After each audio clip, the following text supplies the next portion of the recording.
Assalamualaikum warahmatullahi wabarakatuh.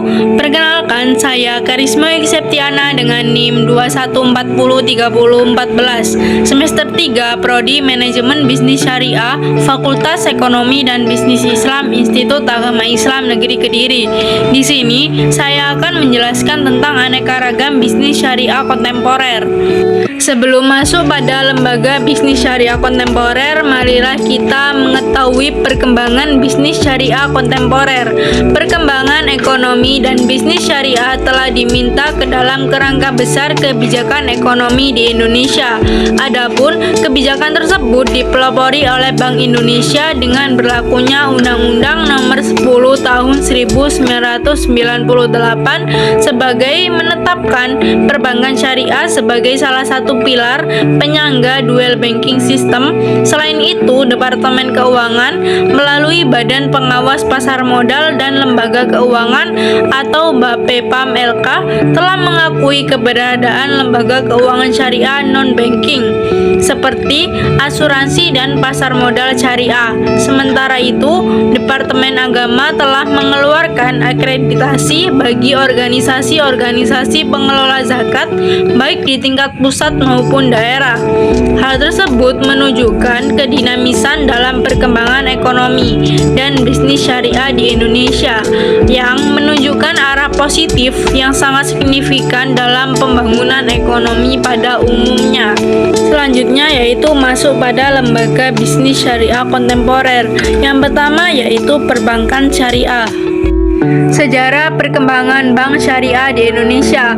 Perbankan syariah di Indonesia pertama kali dipelopori oleh Bank Muamalat Indonesia pada tahun 1991. Bank yang diprakarsai oleh Majelis Ulama Indonesia atau MUI dan pemerintah serta mendapat dukungan dari Ikatan dan Cendekiawan Muslim Indonesia atau ICMI dan pengusaha muslim lainnya. Pada saat krisis moneter pada akhir 1990, bank ini mengalami kesulitan sehingga ekuitasnya tersisa sepertiga dari modal awal. IDB kemudian memberikan suntikan dana dan menghasilkan laba. Hingga tahun 1997 terdapat institusi bank syariah di Indonesia yaitu Bank Muamalat Indonesia, Bank Syariah Mandiri, dan Bank Mega Syariah. Sama namun sangat berbeda antara bank syariah dan bank konvensional. Perbedaan utama yang paling mencolok antara bank syariah dan bank konvensional yaitu pembagian keuntungan. Bank konvensional menerapkan sistem riba atau bunga. Hal ini karena kontrak yang dilakukan bank sebagai mediator penabung dengan peminjam dilakukan dengan penetapan bunga. Namun, hal tersebut tidak berlaku di bank syariah. Visi dan misi perbankan syariah. Visi perbankan syariah yaitu terwujudnya sistem perbankan syariah yang kompetitif, efisien, dan memenuhi kehati-hatian yang mampu mendukung sektor real secara nyata melalui kegiatan pembiayaan berbasis bagi hasil dan transaksi real dalam rangka keadilan, tolong-menolong menuju kebaikan guna mencapai kemaslahatan masyarakat. Misi perbankan syariah mewujudkan iklim yang kondusif untuk mengembangkan perbankan syariah yang istiqomah terhadap prinsip-prinsip syariah maupun berperan dalam sektor real. Lembaga bisnis syariah kontemporer kedua yaitu Baitul Mal wa Tamwil atau disebut BMT. Pengertian Baitul Mal wa Tamwil atau BMT adalah balai usaha mandiri terpadu yang isinya Bait al-Mal wa Tamwil yang mengembangkan usaha produktif dan investasi yang untuk meningkatkan kualitas ekonomi pengusaha bawah dan kecil dan mendorong kegiatan menabung serta menunjang pembiayaan kegiatan. Produk-produk BMT.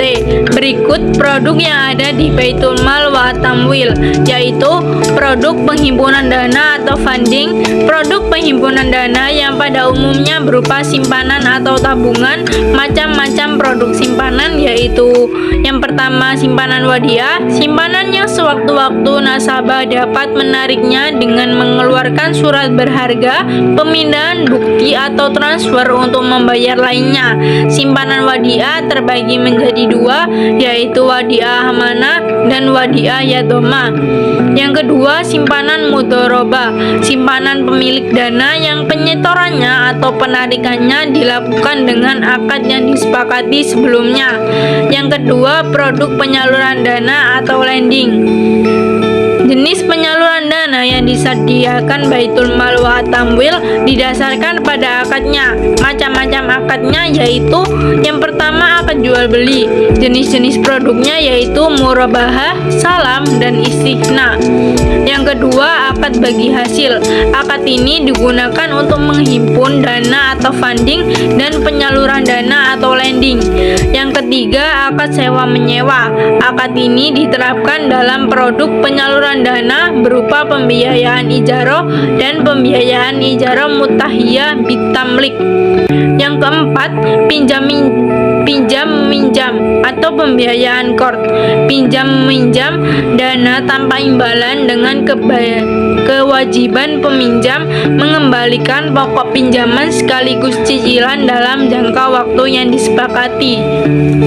Lembaga bisnis syariah kontemporer yang ketiga yaitu pegadaian syariah. Pengertian pegadaian syariah. Pegadaian ialah perjanjian menahan suatu barang sebagai tanggungan utang atau akad utang piutang dengan harta sebagai penguat utang, dan pemberi pinjaman berhak menjual barang tersebut saat ia menuntut haknya yang operasionalnya berpegangan kepada prinsip syariah. Tujuan dan fungsi pegadaian syariah. Dalam PPRI nomor 103 tahun 2000, tujuan pegadaian yaitu meningkatkan kesejahteraan masyarakat, terutama golongan menengah ke bawah, melalui penyediaan dana atas dasar hukum gadai, serta penyedia jasa di bidang keuangan lainnya berdasarkan undang-undang, menghindari masyarakat dari gadai gelap, riba, dan lain-lain. Sedangkan fungsi dari gadai adalah mengelola penyaluran uang pinjaman atas dasar hukum gadai dengan cara mudah, cepat, aman, dan hemat, menciptakan dan mengembangkan usaha yang menguntungkan lembaga pegadaian maupun masyarakat, mengelola keuangan, perlengkapan, kepegawaian, dan diklat, mengelola organisasi, tata kerja, tata laksana pegadaian, dan melakukan penelitian dan pengembangan serta mengawasi pengelolaan pegadaian. Lembaga bisnis syariah kontemporer yang keempat yaitu asuransi syariah. Pengertian asuransi syariah. Jadi, asuransi merupakan pihak yang tertanggung penjamin atas segala resiko kerugian, kerusakan, kehilangan atau kematian yang dialami oleh nasabah, yaitu pihak yang tertanggung.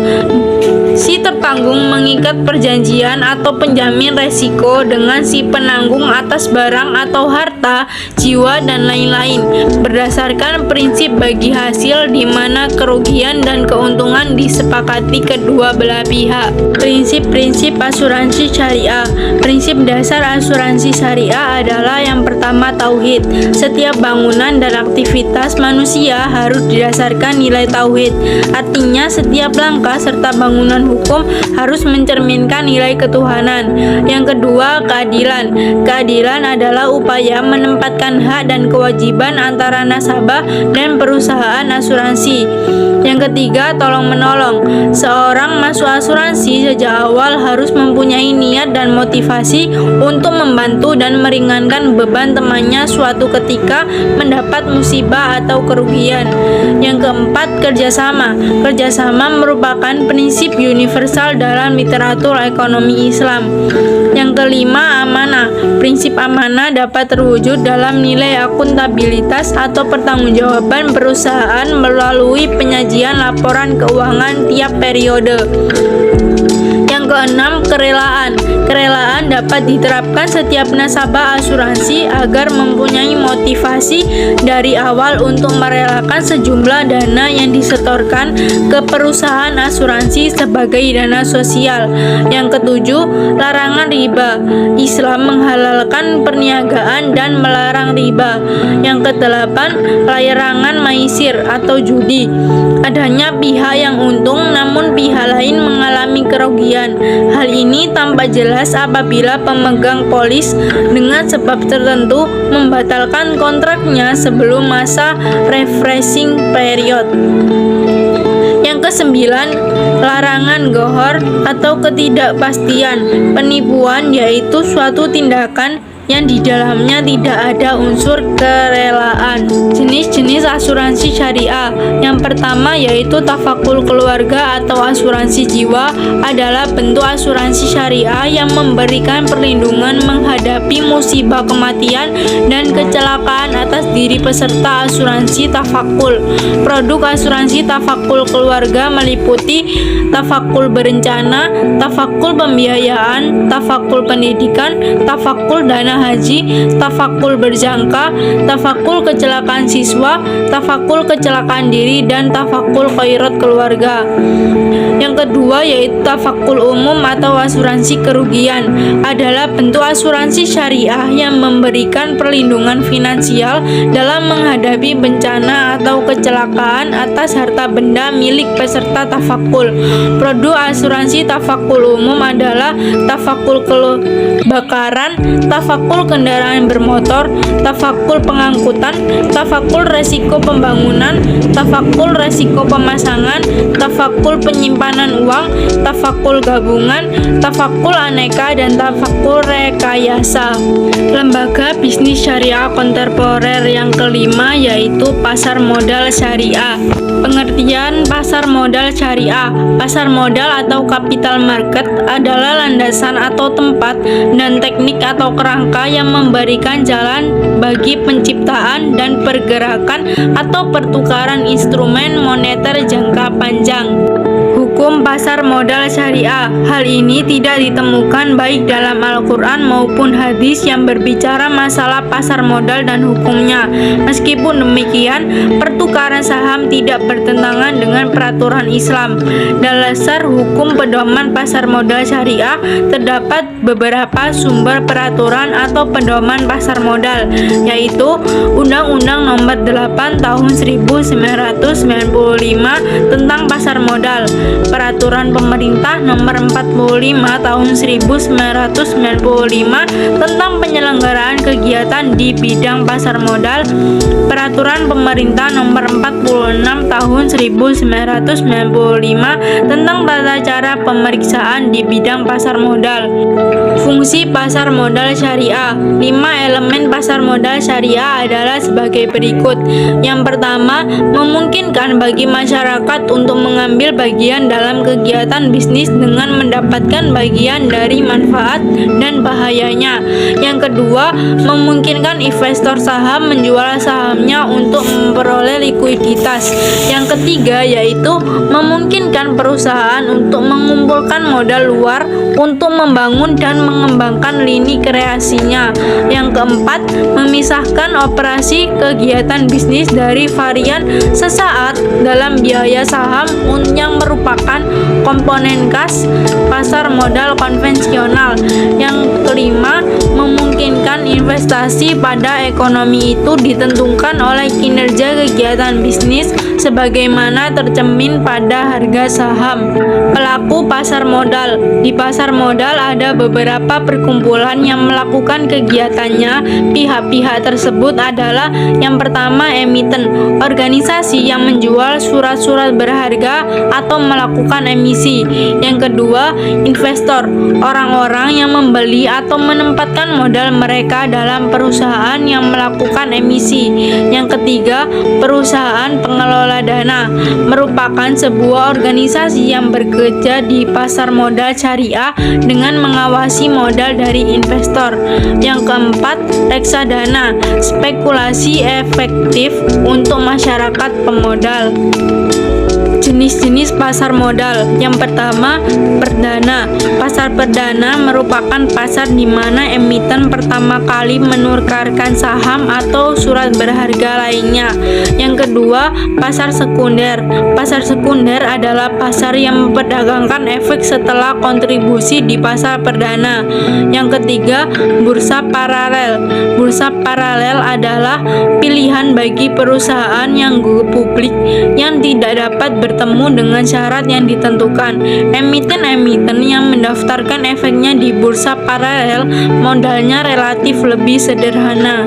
Lembaga bisnis syariah kontemporer yang terakhir yaitu obligasi syariah atau suku. Pengertian obligasi syariah atau suku. Jadi, obligasi syariah adalah surat berharga yang merupakan bukti kepemilikan atau klaim atas aset baik tangible, intangible, atau proyek dari aktivitas tertentu yang mengharuskan emiten membayar pendapatan bagi hasil kepada pemegang suku dan membayar kembali suku sesuai jatuh tempo yang disepakati. Landasan hukum obligasi syariah atau suku terdapat pada surat Al-Baqarah ayat 275. Orang-orang yang mengambil riba tidak dapat berdiri melainkan seperti berdirinya orang kemasukan syaitan lantaran tekanan penyakit gila. Keadaan mereka yang demikian itu adalah disebabkan mereka berkata atau berpendapat sesungguhnya jual beli itu sama dengan riba, padahal Allah telah menghalalkan jual beli dan mengharamkan riba. Orang-orang yang telah sampai kepadanya larangan dari Tuhannya lalu terus berhenti dari mengambil riba, maka baginya apa yang telah diambilnya dahulu sebelum datang larangan, dan urusannya terserah kepada Allah. Orang yang kembali mengambil riba, maka orang itu adalah penghuni-penghuni neraka, mereka kekal di dalamnya. Lalu dalam hadis riwayat Imam At-Tirmizi dari Amr bin Auf Al-Muzani, perjanjian boleh dilakukan di antara kaum muslimin kecuali perjanjian yang mengharamkan yang halal dan menghalalkan yang haram, dan kaum muslimin terikat dengan syarat-syarat mereka kecuali syarat yang mengharamkan yang halal atau menghalalkan yang haram. Prinsip-prinsip obligasi syariah atau suku. Yang pertama, suku juga diatur secara Islam sehingga terbebas dari riba, gharar, dan masyir. Yang kedua, penekanan pada perjanjian yang adil, anjuran atas sistem bagi hasil atau profit sharing. Yang ketiga, dalam pertukaran suku diperlakukan aset tertentu yang digunakan sebagai alasan untuk transaksi dengan akad berdasarkan standar syariah. Jenis-jenis obligasi syariah atau suku antara lain sebagai berikut. Yang pertama, suku ijaro merupakan suku yang diterbitkan berdasarkan perjanjian atau akad ijaro di mana satu pihak bertindak sendiri atau melalui wakilnya menjual atau menyewakan hak manfaat atas aset untuk pihak lain berdasarkan biaya dan periode yang disepakati tanpa diikuti oleh pertukaran kepemilikan aset itu sendiri. Yang kedua, suku mudharabah, yakni suku yang diterbitkan dengan akad mudharabah.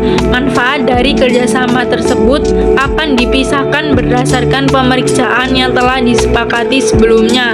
Yang ketiga, suku musyarakah, yakni suku yang diterbitkan di bawah perjanjian musyarakah, di mana dua pihak atau lebih bekerja sama untuk menggabungkan modal untuk membuat proyek baru, mendorong proyek yang ada, atau membiayai kegiatan usaha.